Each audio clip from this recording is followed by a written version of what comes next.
What up, Wizards? It's Dev. I'm from the place. Thanks for inviting me into your kitchen while you do the dishes, or maybe more likely your place of work while you pretend to be productive. No matter what you got lined up, I'm just glad that you're here, because today is the big one. The top 25 Final Fantasy cards. Let's see how far I can get my eyebrow up there, right? But either way, today, though, we're going to do things a little bit differently, because normally when I do the top 25 cards in a set, I'm talking about Standard, Modern, Pauper, Pioneer, and also Commander gets invited into the room. But today, we're going to kick it out for a day. I'm still going to do like the top 10 Commander cards in the set. That's going to be fun. But for today, we're just going to be talking about the competitive sets, y'all. Mostly Standard, because I see a lot of people in the preseason here saying stuff to the effect of this set sucks. Right? I see a lot of people basically saying there's no competitive cards in this set and it will not affect Standard whatsoever, and I just don't know that I agree. I'm not trying to be contrary, and it doesn't look like the most powerful set in the world to me, but to say there's nothing in it that can affect Standard is just a wild notion in my opinion. So today we're going to talk about the top 25 competitive cards in Final Fantasy. And I'm your favorite Magic Channel's favorite Magic Channel. Best believe that the professor go bananas for my deck tech. And we're back, and just like Philly D, I just want to go ahead and jump into it, because we got 25 cards to talk about. Plus 5 honorable mentions. I'm sorry again. You've been here before. I can't help myself. If you're new around here because you just like Final Fantasy, I can't help myself. There's 25 plus cards that I want to talk about today. There's so much that I think might be viable in Standard. And I know for sure one of my honorable mention picks is going to show up in Standard. So let's go ahead and run through these real quick. Starting with the most honorable mention of my honorable mentions, and that's Black Mage's Rod. I just can't stop thinking about this rod. I really like these 0-1 wizard dudes that like ping opponents whenever you cast non-creatures. They're just cool. And there just aren't a whole lot of amazing black 2-drops in Standard. Deep Cavern Bat and Bob, I guess, for whatever reason, Black Mage's Rod made the list, sort of. It's in the HMs, and Bob didn't. Dark Confidant's in this set, but I just really didn't feel like putting reprints on this list. I hardly ever do, in case, again, you're new around here. So I just, I'm not actually sure. In a world where I could play either one of these cards, I might actually play Black Mage's Rod, but I guess Bob is also kind of a 6th honorable mention. But even if Rod doesn't see play in Standard, I think it might show up in Pauper. This looks like a pretty good set for Pauper, all things considered. And Black Mage's Rod looks like a fun card there. But I also want to bring up Sephiroth. Like here, I guess you might have expected this to be in the top 10, especially my top 10. I really like Aristocrats. Again, welcome to your first SBMTG video. If you didn't know that about me, but I'm kind of one of the aristocrat guys around here. It means sacrificing creatures, in case you needed a tutorial on it. And this is obviously great in a deck that wants to sack creatures, but I'm just not convinced you're going to hit that 4 times in a turn thing very often. It doesn't work in Raise the Pass decks, which are kind of Aristocrats decks, like the only real Aristocrats decks in Standard right now. Are those decks. So again, this card's going to have to convince me, which is insane because it's Sephiroth, but still, the hype on this one is a little bit lower for me than you might expect it to be, but I still give it some credit. It could be a Standard playable card you ever get it flipped over. That backside. Whew. But anyway, just like your sister, and your dad, he's got a caboose. But I also really like Summon Bahamut. It's not the only wild summon in the set that I've talked about recently. The other day I got on with Power Dragon, my good friend, and we talked a good bit about Summon Knights of Realm, which I think might be better than Bahamut. But I've already talked about that card a couple of days ago, so I want to talk about Summon Bahamut here. You can, get an Ugin Ultimate, maybe, and then go get, 3 or 4 copies of this and just win the game immediately off of Ugin. Maybe that'll work out, but you're probably just going to, reanimate this 9 times out of 10, at which point the question is it better to reanimate than anything else you could be doing that with? And the answer might just be no. It really might be, but, you can't deny the value on this. If it ever hits the table, blows something away, attacks for 9, Giga Flare, whatever it's called, it's just an insane Magic card. So you really got to at least put some respect on its name, which is what I'm attempting to do here. But I also like Fire Magic. I'm going to make this just the HM here because it's a removal spell, right? It's not that big of a deal, but maybe it is in a Corey Steelcutter kind of environment, right? It's cool that in the mirror match, if you're a Corey Steelcutter, you could always play this on your opponent's turn and all your guys will prowess because you played a non-creature spell, but your opponent's guys won't prowess. So like, you'll keep all your monks and stuff like that, but you'll blow away all their monks. So I guess that could be a good time, but any deck could play this against Cutter, and it leverages pretty nicely against all the random otters and monks and Monastery Swiftspears and stuff like that. So it could be okay as like a 3-mana sweeper against them, and it even blows up otters at like 1 mana. So I guess that could be cool. But last one, there's also Ambrosia Whiteheart. This just kind of bores me as an honorable mention, but I have to bring it up somewhere in the video because apart from maybe 1 or 2 other cards, this is very probably the most likely card in the set to see standard play. This just like obviously goes in the Esper Pixie deck, and that's like the only thing I really have to say about it. It definitely does that though. I don't know if this full on ends up replacing, say, Fear of Isolation, which has better stats, but we did just get Sun Pearl Kieran in Tarkir Dragonstorm, and it's effectively the same card as Ambrosia Whiteheart. There's obvious differences. One of them flies and blah blah, I know, whatever. But still, for most intents and purposes, these are the same cards, so I imagine Ambrosia will just end up being copies 5, 6, and potentially 7 of Sun Pearl Kieran, and that seems really, really annoying, and like it's definitely going to happen. But honestly, I just want to put this in the honorable mentions because on the real list, I want to talk about stuff like Aerith Gainsborough. Here at number 25, yeah, Aerith Gainsborough, somehow ahead of Sephiroth. I guess that's a form of poetic justice, but I actually think this is better for standard than it might appear, right? There's a bunch of legends up under the curve at this that actually work really well with it, like my fiance, Ellis Okora. I always have to introduce her that way. Still haven't set that date, but there's also Vron, Executioner Thane, which gains us a little bit of life. There's Amalia Benavides Aguirre, which cares about gaining life too. So this works with all of these legends and other, 3 and maybe 4 drop legends in Orzhov as well. So I think this is actually really slick, and it's one of the few Ajani's Pridemates ever printed that actually has lifelink itself. That's kind of a big deal on a creature like this.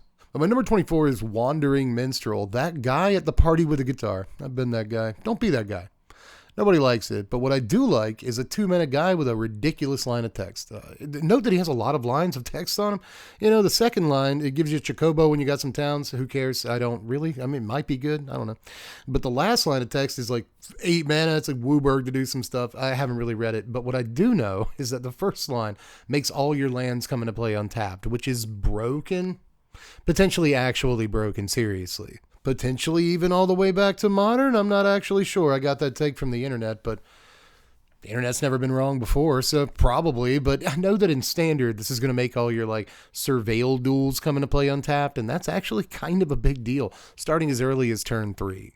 Hope he plays Freebird next. But anyway, speaking of lands, we got Zeldinked up next here at number 23, if I'm doing my math correctly. This is actually a really slick Magic card that Red doesn't get access to very often, so it's cool to see it. This could obviously work in landfall decks. There's a lot of really good landfall stuff in this set, but it also just does some cool stuff, man. It puts lands back into your hand at end of turn, so you have something to discard to different effects. There's a bunch of different ways to use this card when you really get cooking with it, and that's one of the things I like most about it. But obviously, just on a surface level, a red ramp in big quotes, is actually really cool, and by the end of the game, this could be like an 8 or 10 power creature if you're doing it right. And if it gets to an 8 or 10 power creature, that'd be a good time to cast Self-Destruct, my number 22 here. Kind of another fling effect, and it's different than fling. It doesn't require a sacrifice as part of the casting of the card, but that can be good and bad. I think Mice or some other red adjacent deck could want to play this maybe if they felt like it. They've already got 1 mana fling effects in standard, but maybe they want a little bit of redundancy. They put so many chips on the fling strategy that, maybe they want 6 copies of it instead of just the 4. So could work out there, but I also like that this opens up the opportunity to play those red, black, steel, and sack decks again. I feel like we haven't played those decks in forever. You play a threaten effect to steal your opponent's creature and you fling it back at them. That is just good, clean fun, and they haven't really been available decks to play in a while. So I don't know. Maybe that'll be fun, but mostly I look at this in decks like Mice and think it could have a place. Now, my number 21 might not look as likely to see play as a card like even Self-Destruct, but I have some hopes for Yuna, Hope of Spira. I didn't mean for that to be a pun, but I guess I'll count it. It goes in the basket. But yeah, 5 mana looks like a lot for a card like this, especially when we have some 4 mana things that reanimate stuff in standard. But it's worth noting this is in the same color as Llanowar Elves, and picture a start where you go Llanowar Elves on turn 1, Overlord of the Hotwoods on turn 2, and they blow that away with like a Get Lost or some other enchantment removal. And then on turn 3, you can play your Hope of Spira and reanimate at end of turn your Overlord. Get some more, ramp in that case. Plus, it's going to have, trample, ward, lifelink. It's just some cool things about this that line up kind of nicely with some cards we're already playing in Standard anyway. I guess my one issue is that it's not really in the colors for dumping stuff into your graveyard, but I guess green can mill some stuff, and maybe you add red or blue so you can discard stuff into your graveyard. It really wouldn't be too hard to break this card, at least in my opinion. And this is where we get back to stuff like Summon Bahamut that we looked at earlier, and of course Summon Knights of Round, because you'll be giving Knights of Round ward, and it will have indestructible, so it's going to be really hard to do anything about it. And the whole time it's just dumping tokens onto the table, you know what I mean? So I think there could be some really good stuff to do with Yuna in this environment, and I don't think that this mana cost necessarily prohibits it from seeing play, especially with stuff like Summon Titan running around. It's just a ridiculous Magic card. Surprised more people aren't talking about this. There's another one where 5 mana kind of looks like a lot of mana, but look at everything this does. First of all, it kind of goes well in Yuna because it mills you the 5 when it comes into play, so that's fuel. But it casts Splendid Reclamation the second turn it's in play, and the third turn it's in play, it ends the game if you have a single creature out. Just in any deck that cares about landfall, or any deck that's trying to maximize these Splendid Reclamation effects that play Aftermath Analyst or Lumra, along with maybe Iridescent Vine Lasher and Sapatender, a card we're going to talk about later. There's a lot of cards on screen for editing dev. I apologize, bud. Anyway, there's a lot that this card could work with potentially. Not just the landfall themes, but yes. Not just Yuna, but yes. Not just Selesnya value or whatever, but yes. There's so much the card could do, and I really think this is a great rate, even at 5 mana, for everything the card is giving you. So let's move on to number 19, which is Go-Go, Master of Mimicry. I've seen a lot of people kind of just reading this and being like, well, you have to pay 6 mana to make it do anything. No, you don't. You have to pay 2 mana to copy any activated or triggered ability. And just in Agatha's Soul Cauldron, I feel like this goes off because you can give any creature in the deck Go-Go's ability, and then my brain kind of breaks. To be honest, I don't know if I'm up to the challenge of figuring out what this does in Agatha's Soul Cauldron, but I think the answer is everything. The limit does not exist. I think Mean Girls is correct in this case, as usual, but I guess you could also play this in Teamer if you wanted to copy maybe Roxanne triggers when she comes into play, or maybe you want to copy Dragonback Assault triggers when you get landfall. You just get 1,000,000 4/4s because you got a bunch of open mana in that deck. It's like a mini Doppelgang in Teamer. It really just a Doppelgang that sits on the board, and it does sit on the board. This isn't quite as removable, at least at this mana cost, as a lot of creatures would be. We've already seen that 3 mana for a 2/4 is a really desirable stat line in Standard. Doesn't die to cut down, Torch the Tower, any other bolt effects, nowhere to run. This dodges a ton of removal and might actually stick around for a turn or two so you can use its ability. Overall, man, I think that there's a lot to this, and I see people kind of dismissing it as a commander card, and it's going to be really good there, don't get me wrong, but I think it might have some labor in Standard. But my number 18 is the Regalia, best car in Standard, even though I've just got a whole set with nothing but cars in it. I thought we were done with Ether Drift stuff, but here's the Batmobile. It's a 4 mana 4/4 haste that's virtually guaranteed to ramp you a land the turn it comes into play. Any deck can play it, and it's incredibly easy to crew. Like a Mirex token or Fountain Port token can crew this. A Carrot Cake token can crew this thing. I mean, basically everything except these little 0/1 wizards that are going around can crew this, which is sad because that means they can't drive. But it is sad when you think about it, but one way or the other. I got to get off of that. Let's think about the Regalia. This can get any land, all right, for you. And that's really good. It can get you, again, one of these dual surveil lands that creates a couple of different colors, and you get an awesome enter the battlefield trigger. Just a lot of really cool things about this, but the deck I want to play it in the most is just Oops All Colorless. We build this deck more or less every season, and it always kind of sucks, but it's getting better. Not only did we get Ugin a couple of sets ago that made the deck way, way better, but now we have Summon Bahamut and Regalia, which will ramp us into Ugin and Summon Bahamut. The deck is coming together. It really is. And this card could be a big part of it, man. I don't know. There's a lot to like about this, and I'm not absolutely sure that it sees Standard play, but it is a pretty pushed looking Magic card to me. But my number 17 is another colorless card that I really like. It's Poo Poo UFO. Amazingly, I don't have any real jokes for this one. I wanted to be better than that. This is just a 2-mana rock, man. It's 2 mana for a thing that ramps you. And not only does it ramp you, it lets you ramp on your opponent's turn. There just aren't a whole lot of Magic cards that do that. It gets landfall on your opponent's turn. If you got any landfall stuff sitting around, that's pretty sexy. You can get like double landfall triggers if you drop like a Fabled Passage off of this, but it also blocks. It just blocks every turn of the game, man. It's a 0/4. You can block with it and then use its ability to flap a land down. Flap a land down? I'm sure I meant to say slap. But anyway, man, this is just a solid Magic card that, again, could go in these like all colorless decks that I like to build, but it's way less of a meme than I've made it sound like, and it's way less of a meme than the name makes it sound like. This is actually a pretty serious Magic card at the end of the day. But so is number 16, Venat over here. Not Venonat. I know it's easy to get confused, but it's not a Pokemon, it's a Magic card. Venat looks like it can draw you a ton of cards, and there might be a bunch of stuff in white right now that at 3 mana is going to draw you a bunch of cards. So I'm not sure that it's going to be better than like Enduring Innocence or Takasia's Welcome or Caretaker's Talent, but you could make the argument this has a much better top-end sort of late-game mode than any of those cards, even Caretaker's Talent. You know, it's going to cost you a bunch of mana to flip this over, but once you do, you've got a large indestructible creature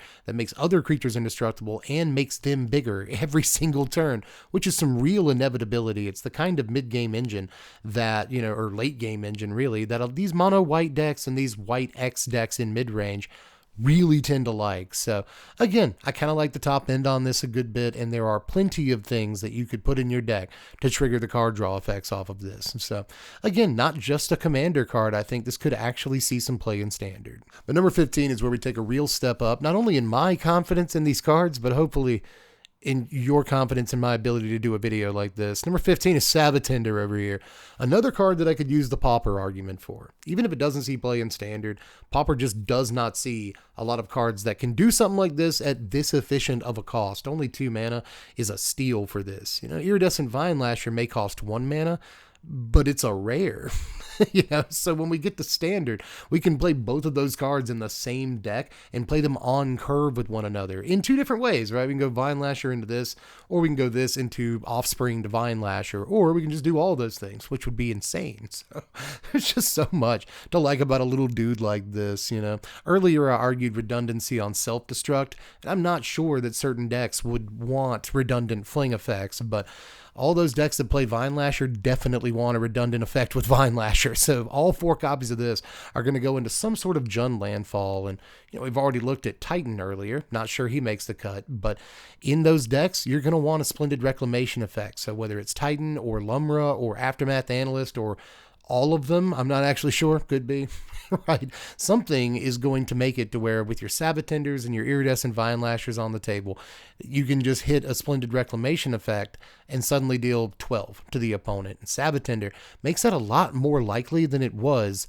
just a couple of weeks ago. Now, my number 14 might look a little weird to some people, but I actually think this is destined to see plenty of standard play.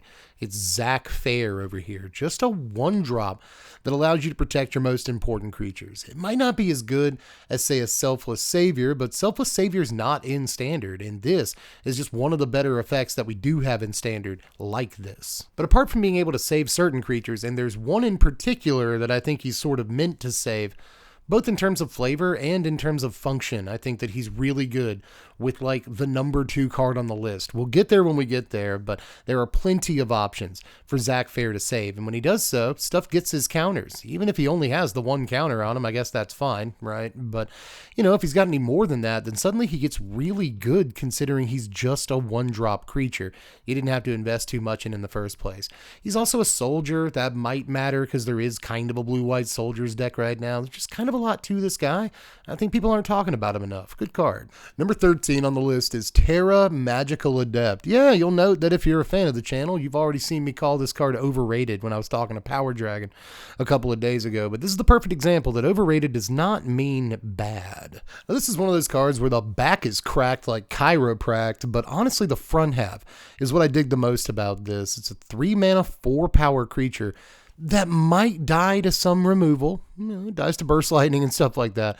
let's not focus on that. Let's focus on the fact that even if it does die to a removal spell, it's still milled a bunch of cards and got an enchantment out of your graveyard. There are plenty of enchantments to get out of your graveyard, not just all these summon creatures, but a lot of value enchantments in, say, the Delirium deck. If you want to play a 2 of this, then this can get back, a fear of missing out, and that is a really good hit off of a card like this. Really, just the front half is what makes me like this card. It's a relatively decent rate for what you're actually getting, so with that in mind, if you ever do get the back half, it costs an awful lot of mana, but 2, this should maybe potentially end the game. Now, Terra may be cute, but I'll tell you who I really like.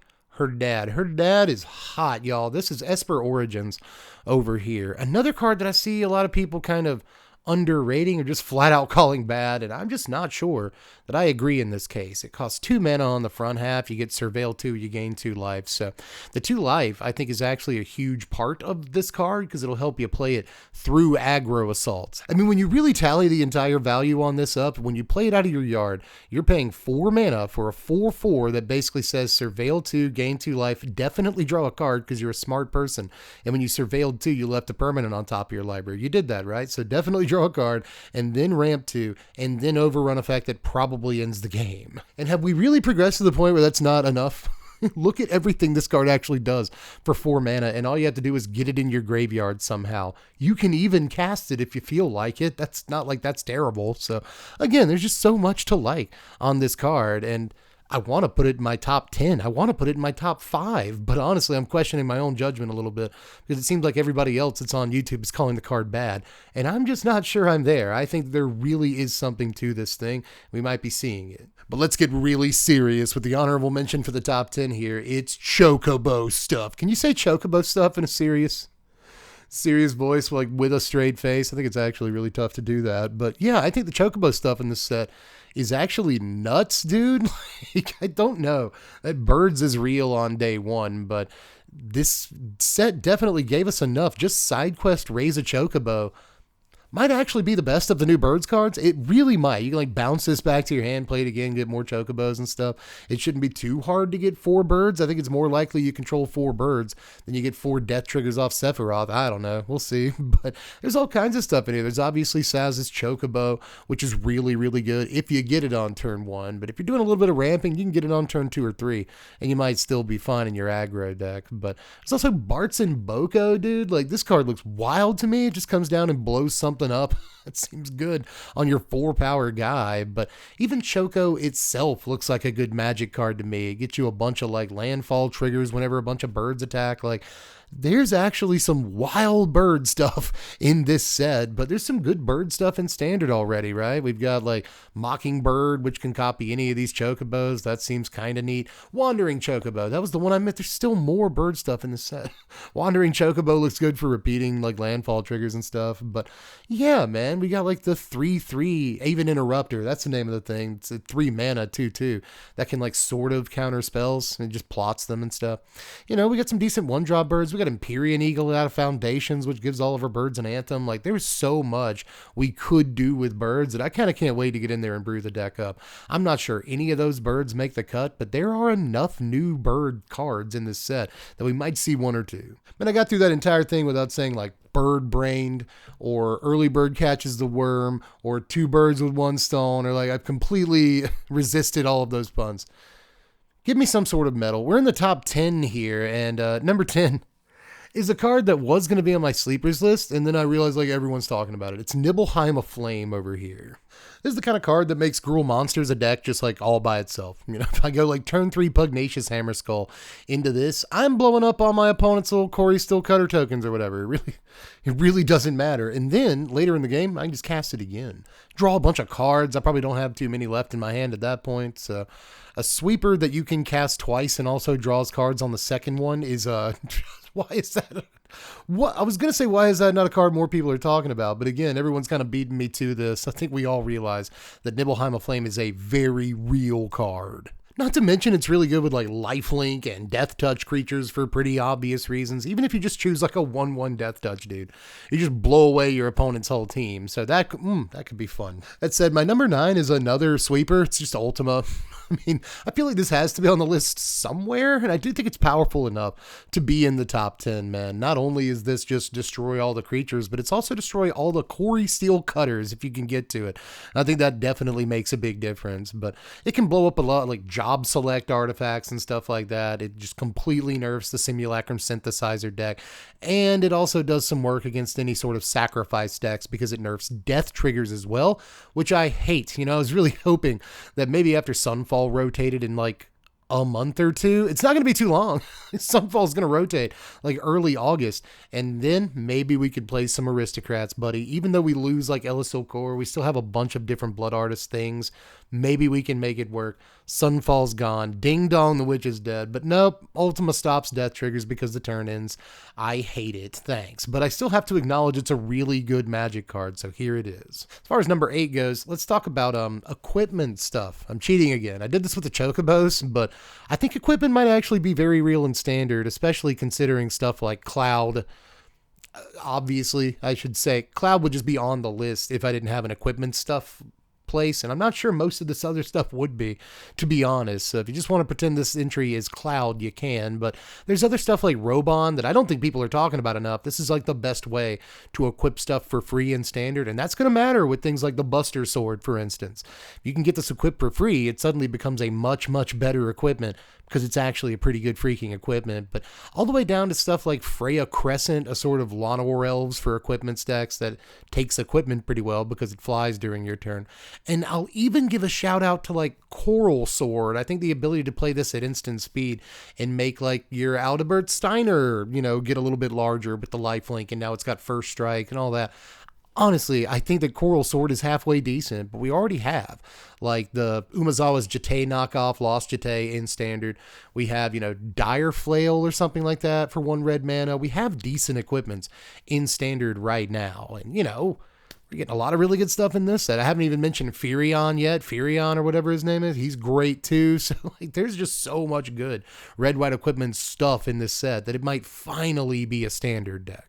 But my number 7 is a card that will wreak havoc in Commander. I think this may end up being one of the most played Commander cards of the set. But again, we're talking about competitive environments here, and I think that Luiso's Sacrifice could be better in more formats than just Commander, to say the least. This could be a standard playable card, as well as potentially a Pioneer or Modern or even Legacy playable card. I'm not sure what Legendaries you're playing, but just focusing on standard alone, there are plenty of, say, blue and white small ball legends that only cost 1 or 2 mana that you really wouldn't mind sacrificing to this, but both because they could give you some form of value, or just because they weren't that much of an investment in the first place, and you get to counter the sweeper in your mostly aggro deck. There's plenty of ways to put together, like, say, an Esper aggro legends deck that plays a bunch of 1, 2, and 3 mana legends, and all you have to do is throw one of them away to counter the Sunfall or temporary lockdown or whatever it is. That seems like a fantastic deal to me for just 1 mana, but do note that you can cast this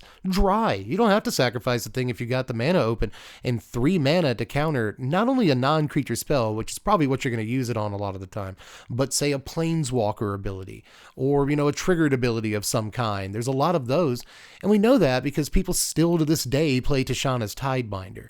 I'm not sure this is a better card than Tidebinder because it doesn't put a creature on the table, right? But at the same time, what this does do is counter most spells, most spells, non-creatures for sure, but also a bunch of wacky activated and triggered abilities. This has a lot of use on a potentially 1 mana card, and that is something that I think transcends Commander. Don't be fooled. This isn't just an EDH card. And the same thing is true of these adventure lands. Now, mostly these look great in EDH, but weirdly, I think these are better in standard than people are giving them credit for. And I'm not sure why they're not getting enough credit in the first place, right? These are lands. You can just play them as lands. That's opportunity costs and all that. We've had this talk before, but especially the black one, the one that kind of does a Village Rites impression and lets you sacrifice artifacts too. That's not too bad. Sorcery speed, So, but if you want an instant speed one, I actually think the red one might be the best one you can play in standard. I just don't know why, like a mono red deck or a red X deck wouldn't play one copy of this, because instant speed might actually be kind of a big deal for something like this. And you've also got plenty of non-creature stuff like burst lightnings and effects like that, pump spells, right? Monstrous rages that can proc the like 0/1 guy's ability. You can even attack with the 0/1 and then, monstrous rage him and get in for a bolt's worth of damage. So I think just the red one is probably the most likely one to see play in standard, but the white one might go in mono white to get back Caretaker's talents and other important enchantments. You can make a case for it. The blue one might go in Jace decks as another huge mill piece if that's what you want to do with it. And even the green one looks okay in these kind of like Teamer Doppelgang lists that go super duper late. This creates a threat late that can then be doppelganged or whatever. So there's just a kind of a use case for every single one of these in standard. But my number 5 is a pretty big swing here. It's Zodiac Umbreal God. Yeah, I've seen a lot of people write this card off. We've really made it to that point, haven't we? I'm not trying to be a dinosaur, but back in my day, not trying to yell at clouds here, but a 5-mana 5/5 indestructible that removes creatures when it ETBs? Like, how's that not a busted creature? Look, I know this says rounded down, and that is pretty sad, but this is still probably going to remove a creature or two from your opponent's side of the table when you play it. I know it's a bunch of black pips. It's not the easiest card in the world to cast color-wise, but once it's on the table, how is it bad at all ever? So I just think this instantly becomes the best, black 5-drop in standard, and that's in a format with Unholy Annex and Aclazats and stuff. I just don't really know what most people do about this once it's on the board. But my number 4 is probably the most argued about card in the set. Is it standard playable? Is it only meant for Commander? It's trash, it's great, it's broken, it's fine. There's a lot of people have a lot of opinions, and I'm going to take a stand on Vivy over here. Vivy, I really do think, is one of the better cards in the set for competitive play, period. I don't just mean standard here. I again mean Pioneer, Modern, and I'll say it, even Legacy. I mean, we just had Nadu take over a format not too long ago, so it's not unheard of for a 3-drop creature to just be broken. I know that Nadu isn't quite as removable as this thing is. Vivy's a tiny little guy, and he starts life as a tiny little guy, and he'll probably always be a tiny little guy, but it's definitely the kind of tiny little guy that if it's not immediately dealt with on site, takes complete control of the game. Ultimately, my take on this is just like any card that has the ability to make this much mana this quickly in a game of Magic, turn over turn, obviously has the potential to be busted. We'll wait and see if it is, but I think that a lot of the folks out there just saying like this is a no chance card for standard are wrong. We'll see if it actually does see standard play or not, but ultimately, there was a reason that this wasn't on like my overrated list or anything. This is a crazy Magic card when done correctly, and to be honest, I just don't think it's that hard to do it correctly. Now, we are in my top 3, everyone, and I gotta say that as much flack as this set has taken in terms of power level, there are definitely 3 cards in this set that I think were for sure designed for competitive environments specifically. I think one of these you could make an argument for Commander, but again, all of these I think more than any other cards in the set were specifically designed for 1v1 formats. And number 3 is Cecil Dark Knight. Now, Cecil is a 1-mana 2/3 Death Touch, which will brick wall all kinds of aggro decks. It doesn't look like it's great against aggro because of that ability, but in case you've never seen a Jackal Pup, this is like the most pumped up version of a Jackal Pup to ever exist. And there's actually a mono black deck in standard right now that wants to lose life. We just saw The Last Ride. We have this and Skittering Surveyor, and even stuff like Dark Knight Sword, which works pretty well with it, but also hooks up to, Deep Cavern Bat and other lifelink creatures like Carsey Revenant really nicely early in the game. So we got a real deck coming together right now in terms of mono black aggro, and Cecil is a keystone piece in that deck. And once you get down to a certain life total, he suddenly becomes a 1-mana 4/4 lifelink, so that'll help you gain some of that life back if you're suddenly in a battle in the trenches with that mono red deck. And Cecil does just happen to be one of my favorite characters from any Final Fantasy ever. I love this dude, but they definitely did him justice, and you can't say that about every card in this set, but you can say it about Cease. My number 2 is Tifa Lockhart. This is the thing I was talking about sacrificing Zack to earlier. Both in terms of flavor, I think that's really, really funny, but also that'll protect your Tifa, which you probably want to do because, like, once this thing is out, it's got a massive target on its back. Most opponents are going to be well aware of what this can actually do very early in the game. Oh, and by the way, when you sacrifice the Zack, he puts his counters on her, and that's crazy because, you know, if you can put counters on her or maybe even just play a pump spell, and suddenly you'll understand why she's so much better than Mossborn Hydra, right? Whenever you play a land, you get to double the number of counters on Mossborn. Tifa does work a little bit differently, and it seems worse because she doesn't get counters, but it's a little different because let's say I cast a giant growth on Tifa and then play a land. Well, that means that even, again, dry, she'll just be an 8-power trampler that turn. Insane. Like if I play Tifa on turn 2 and then turn 3 play double giant growth, what is she, 7 power, I drop a land swinging for 14, you know, it's just, again, maybe even play another giant growth or something, or some pump spell. This just goes super well, not only with pump spells, but stuff especially like Snakeskin Veil. Again, you know, your opponent's going to put a target on this immediately and they want to blow it away. So if you can target it with Snakeskin Veil, it gets a counter.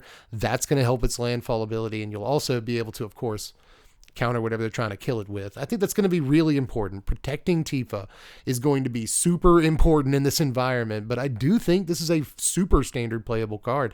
And again, maybe even beyond standard into older formats, because once you get around to, you know, all the tricks that can increase this thing's PT before you drop a land, and how many lands you can actually drop in a turn for that matter, you don't have to just play one land in a turn. You can say, you know, let's say on turn 3 that I double giant growth this and then play a Fabled Passage. Do I win the game yet? Is that a turn 3 win in standard? I think it is. So again, there's just too much that you can do with this, right? I just think that this can get out of hand very, very quickly, and it's going to be a playable card for sure. I did that all in one take, and I'm not sure I nailed it, but I think I said everything I need to say about Tifa. If you don't know, now you know. Tifa's crazy, and you will be seeing this lady. But number 1 on the list is Starting Town. Look, this is just, I think, by far, by actually a fairly big margin, the absolute best card in the set. Again, not just for standard, but I think you can make an argument for this definitely in Pioneer. If not Modern, this is just kind of another mana confluence for all intents and purposes. Only, you know, this you can tap for a colorless mana, so it's not just City of Brass. It's like better than City of Brass in that way. It may look kind of bad, but we already play all these decks in standard with the dual lands that like come into play untapped if you play them early.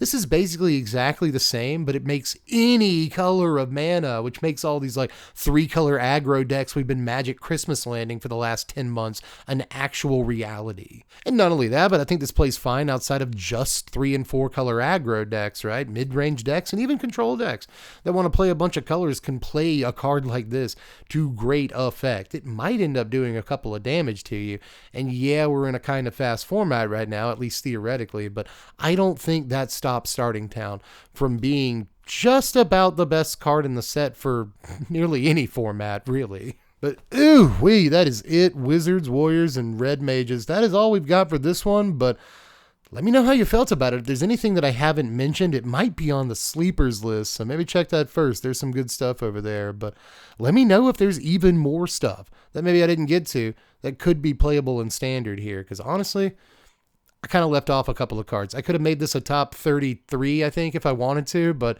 I feel like that would have been weird. Anyway, y'all, just hit me up with the opinions in the comments section and do the YouTube stuff on the way out. Make sure you hit the button shaped like a thumb, sub to the sandwich if you haven't done it yet, and of course, you can check out the Patreon, $1 a month, and there should be a Patreon poll live later today after I upload this, so get in there if you want to vote on the first standard deck of the season. But like I said, that's all I've got for now, but I really want to know your take on all this stuff down there in the comments. So I'll see you down there, y'all. I'm Deb from The Place. Thanks for watching, Wizards. Spread love and be kind.